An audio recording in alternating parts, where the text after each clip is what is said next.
ওরে সুশীল সমাজ, দেখতে পাস হ্যাডম, দেখতে পাস? ভয় লাগে, ভয় লাগে বুকে। বাঘের মতো গর্জন করে, বাঘের মতো। পাওয়ার পাওয়ার। পিনাকি দাদা বলতেছে তা 100% কারেক্ট। পিনাকি দাদা একেবারে বাস দিয়ে দিল আপনারে। মনটা বইয়া গেছে দাদা, মনটা বইয়া গেছে। আপনি এতদিন কোথায় আছিলেন? আপনি তো এক ভিডিওতে কাম সেরে দিচ্ছেন, এক ভিডিওতে সমস্ত কিছু সাফা। রুমিন ফারহান আপা এইবার মনে হয় একটু বিপদেই পড়তে যাচ্ছে, কারণ সাংবাদিক ইলিয়াস ভাই যারে ধরে তারে কিন্তু ফালুদা করেই ছাড়ে, মানে ইজ্জতের আর কি, বুঝছেন? ব্যারিস্টার রুমিন ফারহানার একটি আপত্তিকর ভিডিও অনলাইনে ভাইরাল হয়েছে। সমগ্র বাংলাদেশের যে ভিডিওটি বিভিন্ন জায়গায় ছড়িয়ে পড়েছে। এই দেশে খুনি, এই দেশে লুটেরা, এই দেশে ধর্ষণবাদ, বিশেষ করে যারা গণহত্যা চালিয়েছে তাদের কোনো রাজনীতি থাকতে পারে না। আপনি তার ব্যাপারে বলছেন খালি কি শুধু কি রুমিন ফারহানার ক্ষতি হবে নাকি পাশাপাশি বিএনপিরও ক্ষতি হবে? এই রুমিন ফারহানার বাবা ছিল শেখ মুজিবের অ্যাসিস্ট্যান্ট সেক্রেটারি। শেখ মুজিব যখন আওয়ামী লীগের সেক্রেটারি জেনারেল, তার বাবা ছিলেন আওয়ামী লীগের জয়েন্ট সেক্রেটারি জেনারেল। আবারও হাসনাত, নাহিদ, জামাত, শিবির, চরমনাইর যৌথ ডাক আসছে। সবাই জরুরি ভিত্তিতে প্রস্তুত থাকুন, রাজপথে নামতে হবে। চারদিক থেকে আর এক বিপ্লবের পদধ্বনি আমরা শুনতে পাচ্ছি। ওয়াকার এবং র একত্র করে ষড়যন্ত্র করেছে যে লালমনিরহাট জেলাকে অস্থিতিশীল পরিস্থিতি তৈরি করতে হবে। এমন অস্থিতিশীল পরিস্থিতি তৈরি করবে যাতে করে বিদেশি চাইনিজরা বা কেউ এসে ওখানে কোনো প্রজেক্টে কাজ করতে না পারে। দর্শক, ভিডিওর শুরুতেই আপনাদেরকে দুইটি প্রশ্ন করার মাধ্যমে শুরু করতে চাই। প্রথম প্রশ্নটি হচ্ছে ব্যারিস্টার রুমিন ফারহানাকে নিয়ে। তিনি মন্তব্য করেছেন বঙ্গবন্ধু শেখ মুজিবুর রহমানের স্মৃতি বিজড়িত ৩২ নাম্বার বাড়িটি ভাঙা ভীষণ রকম বা বিভৎস মববাজির একটি উদাহরণ, অর্থাৎ তিনি এটিকে মব কালচার বলে উল্লেখ করেছেন। এখন আপনাদের উদ্দেশ্যে প্রশ্ন থাকবে, যে সমস্ত ছাত্র জনতা মিলে বঙ্গবন্ধু শেখ মুজিবুর রহমানের ৩২ নাম্বার বাড়িটি ভেঙেছে তাদেরকে আসলে কি শাস্তির আওতায় আনা উচিত কিনা এই সরকারের, সেটি অবশ্যই জানাবেন। এবং আপনিও মনে করছেন কিনা যেটি আসলেই মব হয়েছে সেটিও জানাবেন। এমনকি দ্বিতীয় প্রশ্নটি হচ্ছে বিএনপির আরো একজন নেতাকর্মীকে নিয়ে, তার নাম জনাব ফজলুর রহমান। তিনি বলেছেন শেখ হাসিনা খারাপ হতে পারে, আওয়ামী লীগ খারাপ নয়। দর্শক, এই কথাটির সাথেও আপনারা একমত হবেন কিনা সেটিও জানাতে ভুলবেন না। এরই সাথে সাথে ব্যারিস্টার রুমিন ফারহানাকে নিয়ে এই মুহূর্তে কি তথ্য ফাঁস করেছে সাংবাদিক ইলিয়াস হোসেন এবং পিনাকি ভট্টাচার্য, সেগুলোরও বিস্তারিত আলোচনা দেখবেন। তো আমি আর বেশি কথা বাড়াবো না। এই ভিডিও শুরুতে আপনাদের যে ভিডিওগুলোর অংশ বিশেষ দেখিয়ে শুরু করেছিলাম সেই ভিডিওগুলোর বিস্তারিত আলোচনা দেখাবো। তবে তার আগে বলি, যারা এখনো চ্যানেলটি সাবস্ক্রাইব করেননি সকলে চ্যানেলটি সাবস্ক্রাইব করে পাশে থাকা বেল আইকনটি বাজিয়ে দিবেন। আর যারা ইতিমধ্যে সাবস্ক্রাইব করে গেছেন তাদের সকলকে অসংখ্য ধন্যবাদ। তো চলুন একটি লাইক দিয়ে আমরা ধারাবাহিকভাবে সবগুলো ভিডিওর বিস্তারিত আলোচনা দেখে আসি। আমরা যখন ফজু পাগলার কথা এখন আবার রুমিন ফারহানা হয়ে উঠছে ওই রকম ভাবে, আজকে তাদের দুইজনের দুইটা বিষয় নিয়ে কথা বলছি। শুধু কথা নয়, ফজু পাগলাকে কেন আমরা ফজু পাগলা উপাধি দিয়েছি? বিএনপির কেন্দ্রীয় নেতা হয়ে বঙ্গবন্ধুর জেল কাটা নিয়ে উনি কলিজা, মানে ওনার ছিঁড়ে যাচ্ছে, কলিজাটা যেন ওনার বের হয়ে যাচ্ছে বঙ্গবন্ধুর বাড়ির জন্য, সেই বক্তব্য যখন দেয়, আমরা যদি তার বিরোধিতা করি, এটা কি বিএনপির বিরোধিতা হচ্ছে নাকি এটা আওয়ামী লীগের বিরোধিতা হচ্ছে? আসলে আমরা বিএনপির ভিতরে যারা আওয়ামী লীগকে প্রতিষ্ঠা করতে চান, বিএনপির ভিতরে যারা ভারতকে প্রতিষ্ঠা করতে চান, আমরা তাদের বিরোধিতা করে থাকি। এই সেম কথাটা আরেকজন কে বলছে? রুমিন ফারহানা। কি বলছে? ধানমন্ডির ৩২ নাম্বারটা ৪৮ ঘন্টা ধরে ভাঙ্গা মববাজি ছিল। বাংলাদেশে মব হয়েছে, মব জাস্টিস হয়েছে, আইন বাংলাদেশে প্রয়োগ হচ্ছে না, আইন লঙ্ঘন করে শেখ মুজিবের বাড়ি ভাঙ্গা হয়েছে। এই রুমিন ফারহানার বাবা ছিল শেখ মুজিবের অ্যাসিস্ট্যান্ট সেক্রেটারি। শেখ মুজিব যখন আওয়ামী লীগের সেক্রেটারি জেনারেল, তার বাবা ছিলেন আওয়ামী লীগের জয়েন্ট সেক্রেটারি জেনারেল। প্রিয় দর্শক, এই কথাগুলো যখন আমরা বলি, এই ফজু পাগলা ছিল ছাত্রলীগের কেন্দ্রীয় সেক্রেটারি জেনারেল, এরপরে কেন্দ্রীয় সভাপতি। ছাত্রলীগের কেন্দ্রীয় সভাপতি যদি এখন বিএনপি চালা, আওয়ামী লীগ যাওয়ার পরে তার কিন্তু মুখোশ বের হয়ে আসছে। আওয়ামী লীগ যতদিন ছিল এতদিন সে ডাল ভাত না, মানে কুরমা পোলাও খেয়ে ভালোই ছিল। যখন আওয়ামী লীগ চলে গেছে তার ভালো থাকতে, তার কলিজা ছিঁড়ে যাচ্ছে আওয়ামী লীগের জন্য, কলিজা ছিঁড়ে যাচ্ছে শেখ হাসিনার জন্য। এখন সে বিএনপির ভিতরে থেকে এই কথাগুলা বলছে। আর এই কথাগুলার কারণে বিএনপির যে কত বড় ক্ষতি হচ্ছে, এবং আজকে যে রুমিন ফারহানা নতুন করে এই কথাটা বললেন, আজকে 7 তারিখে 7ই জুলাই রুমিন ফারহানা এই ৩২ নাম্বার নিয়ে কিন্তু কথা বলছেন। তাই এইটার জবাব আবার পিনাকি ভট্টাচার্য যখন দিবে, তখন খালি কি শুধু কি রুমিন ফারহানার ক্ষতি হবে নাকি পাশাপাশি বিএনপিরও ক্ষতি হবে? এই জিনিসটা ভেবে দেখবেন বিএনপির ভাই বোনেরা। এবার দেখেন এর বিপরীতে আরেকটি কথা, আরেকজন নারী এই রুমিন ফারহানের চাইতে বয়স কম আরেকটি মেধাবী নারী কি বলছে? শেখ হাসিনাকে বাংলার ইয়াজিদ বললেন এনসিপি নেত্রী সামান্তা। এনসিপি নেত্রী সামান্তাকে আমরা এখন দেখতে পাচ্ছি যে ওই রংপুরের থেকে শুরু করে তারা বগুড়া হয়ে এখন উত্তরবঙ্গ শেষ করছে এবং 3রা আগস্ট তারা নতুন সংবিধান ডিক্লার দিবে শহীদ মিনারে। এর আগ পর্যন্ত সারা বাংলাদেশ তারা জনগণের সাথে হাত মিলাচ্ছে, জনগণের ম্যান্ডেট নিচ্ছে, জনগণের কাছে যাচ্ছে। সেখানে বলছে শেখ হাসিনা ছিল বাংলার ইয়াজিদ। বাংলার ইয়াজিদ হিসাবে একজনে বলছে শেখ হাসিনাকে শেখকে এনসিপি নেত্রী। আর ধানমন্ডি 32 নাম্বার 48 ঘন্টা ধরে বাঙ্গা 20 রকম মববাজি ছিল, এটা বলছে কে? বিএনপি নেত্রী। এখন জনগণ কাকে নিবে? জনগণ কি ধানমন্ডি 32-এর জন্য যার কান্নাকাটি হয় তাকে নিবে, নাকি জনগণ শেখ হাসিনাকে ইয়াজিদ যে বলছে তাকে নিবে? বিষয়টা এই দুটা নারীকে আপনি একটা আসনে দাঁড় করাইয়া দেন, দুটা নারীকে একটি জায়গায় দাঁড় করাইয়া দেন, জনগণ কোন দিকে নিবে? জনগণ কাকে নিবে? ওয়াকার এবং র একত্র করে ষড়যন্ত্র করেছে যে লালমনিরহাট জেলাকে অস্থিতিশীল পরিস্থিতি তৈরি করতে হবে। এমন অস্থিতিশীল পরিস্থিতি তৈরি করবে যাতে করে বিদেশি চাইনিজরা বা কেউ এসে ওখানে কোনো প্রজেক্টে কাজ করতে না পারে। মূল বিষয়টা কি জানেন? লালমনিরহাটে চাইনিজ এই এয়ারপোর্টের রিওপেন করার কাজটাকে যে কোনো মূল্যে বন্ধ করতে হবে।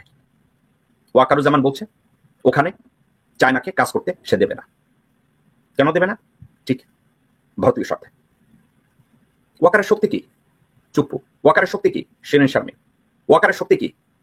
30 থেকে 40 জন জেনারেল আছে তার ফেভার। রোহিঙ্গাদেরকে যাতে মায়ানমারে ফেরত দেওয়া না হয় এই জন্য জেনারেল ওয়াকারুজ্জামান, বিএনপির কিছু নেতা এবং র একত্রে ষড়যন্ত্র করলো ডক্টর খলিলের বিরুদ্ধে। তারা বলল করিডোর দেওয়া হচ্ছে, করিডোর দেওয়া হচ্ছে। এই আলাপ আলোচনা করে রোহিঙ্গাদেরকে যাতে ফেরত দেওয়া না হয় এই ব্যবস্থাটা তারা তৈরি করে রেখেছে। ভারত জেনারেল ওয়াকারকে সমর্থন দিচ্ছে।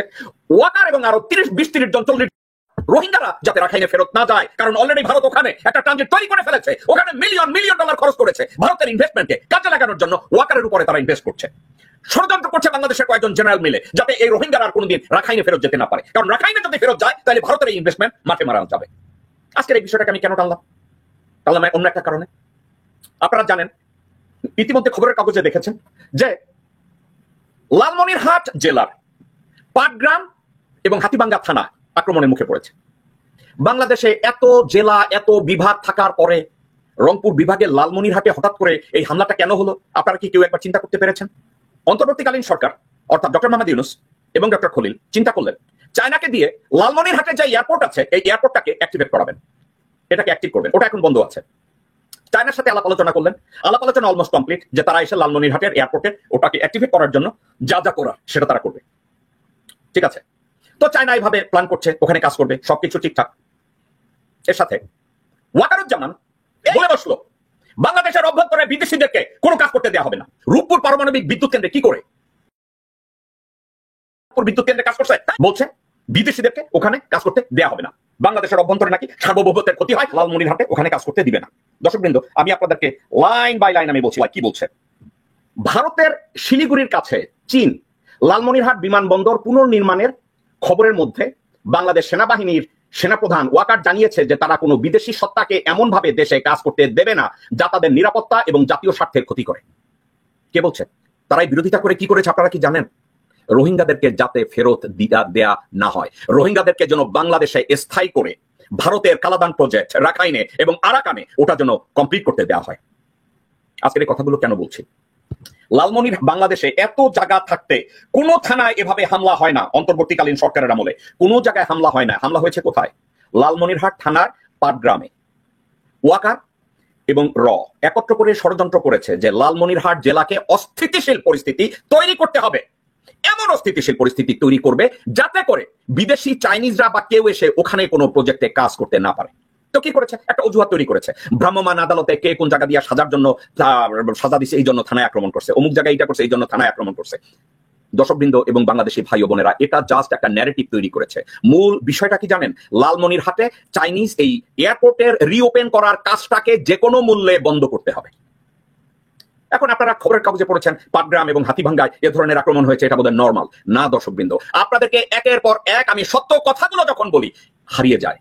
আপনারা নিজেদের ছবি সামাজিক মিডিয়ায় দেন, কিন্তু এগুলো নিয়ে আপনারা শেয়ার করেন না, এগুলো নিয়ে আপনারা আলোচনা করেন না। ওয়াকার ওখানে বসে বসে ষড়যন্ত্র করবে, করিডোরের কথা বলে আপনাদেরকে মাথা পাগল বানিয়ে দেবে। বিএনপির লোকজনরা ওয়াকারের সুরে গান গাইবে, বিএনপি সাউয়া ওয়াকারের বাসায় গিয়া রয়ের পরিকল্পনা দিবে, রয়ের প্ল্যান দিবে। আবার এই সালাউদ্দিনের ষড়যন্ত্রে বিএনপির লোকজনদেরকে সামনে রেখে রয়ের লোকজনরা, ভারতের রয়ের লোকজনরা সেনাবাহিনীর ওই লোকজনদের সহায়তায়, সেনাবাহিনী বলতে আমি সেনাবাহিনী না, ওয়াকারুজ্জামানের সহায়তায় পাটগ্রামে অ্যাটাক হচ্ছে, হাতিভাঙ্গায় অ্যাটাক হচ্ছে, লালমনিরহাট সদরে অ্যাটাক হচ্ছে, বিভিন্ন জায়গায় অ্যাটাক হচ্ছে। লালমনিরহাটকে অস্থিতিশীল করতে হবে একটা কারণে, ওখানে যেন কোনো অবস্থাতে ওই লালমনিরহাট এয়ারপোর্টকে রিওপেন করা না হয়, ওখানে যেন কোনো কাজ করতে দেয়া না হয়। ওরে সুশীল সমাজ, দেখতে পাস, হ্যাডম দেখতে পাস, তোরা না বলতি ওদের ডাকে কেউ আসবে না, এখন আসে, ভয় লাগে, ভয় লাগে বুকে।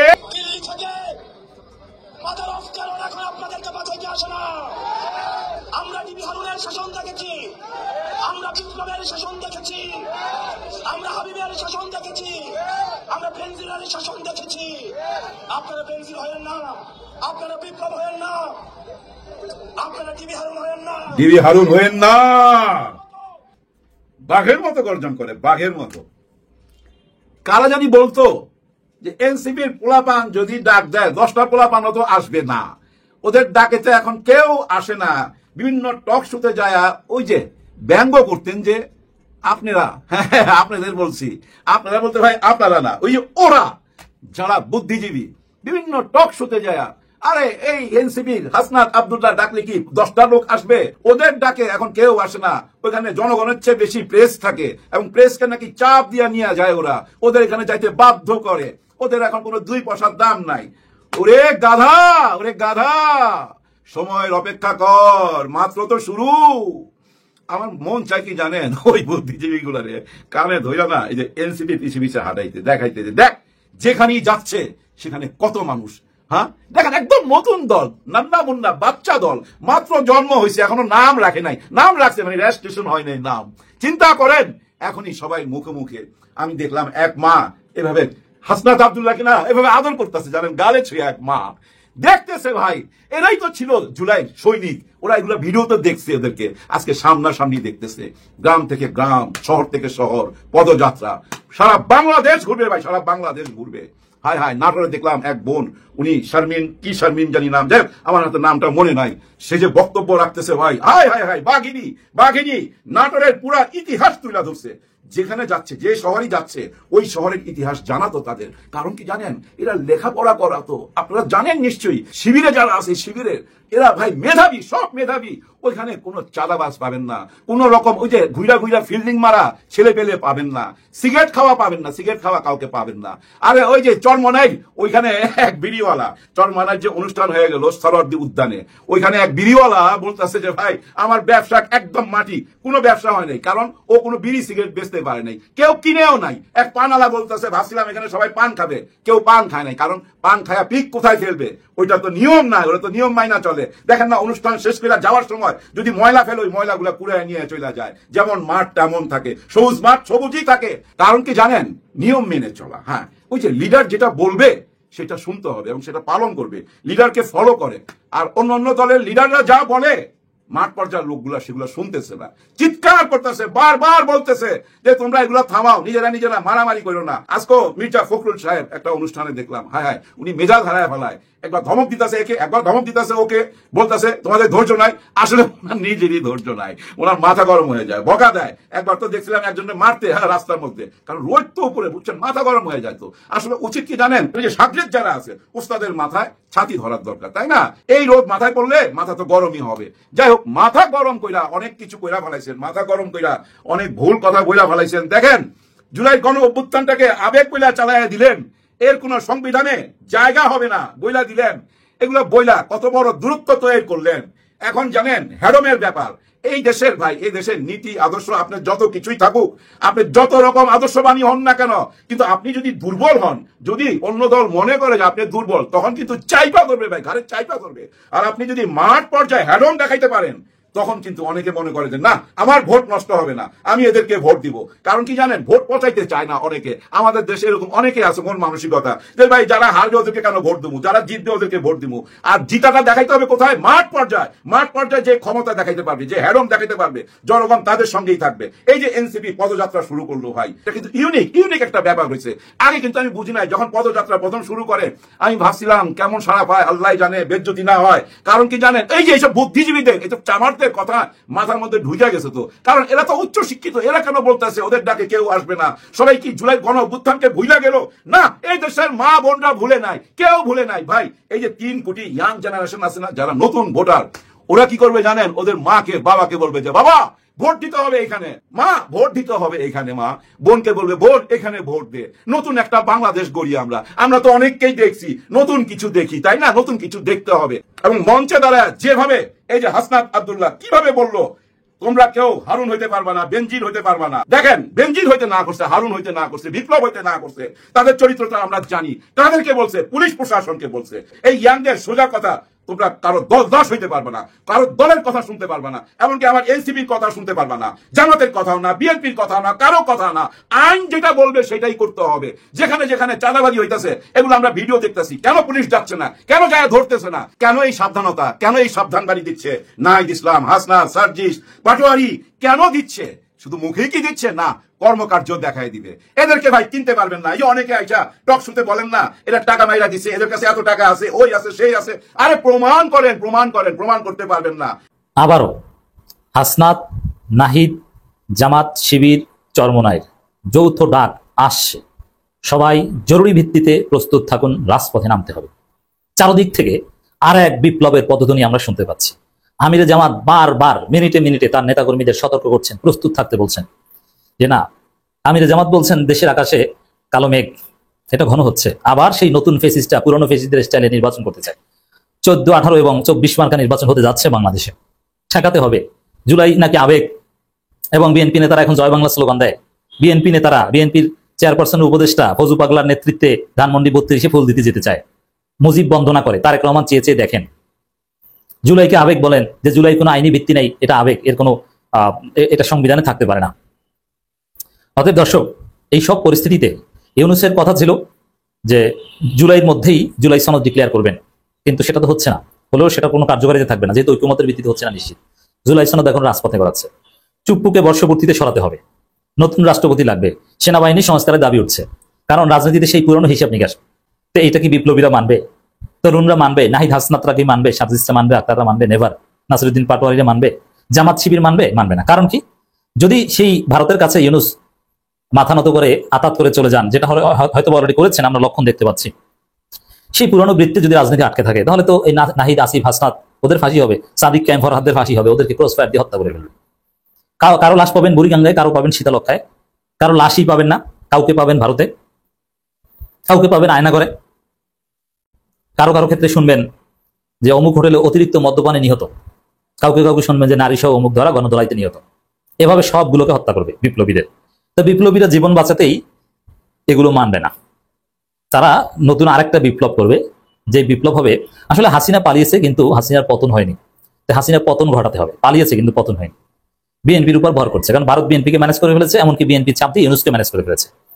এমন সবাই ম্যানেজ হয়ে যায়, কিন্তু রাজপথের যোদ্ধারা কোনোদিন ম্যানেজ হবে না, কারণ তাদের জীবন বাঁচাতে হবে।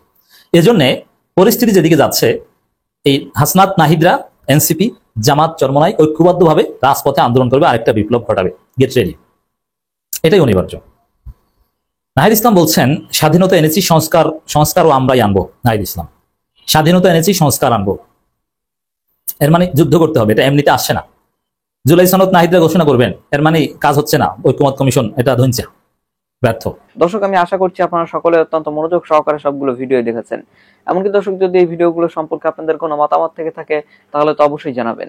দর্শক, নিউজটি শেষ করছি এখানেই, ফিরছি পরবর্তী নিউজে নতুন কোনো টপিকে। আল্লাহ হাফেজ।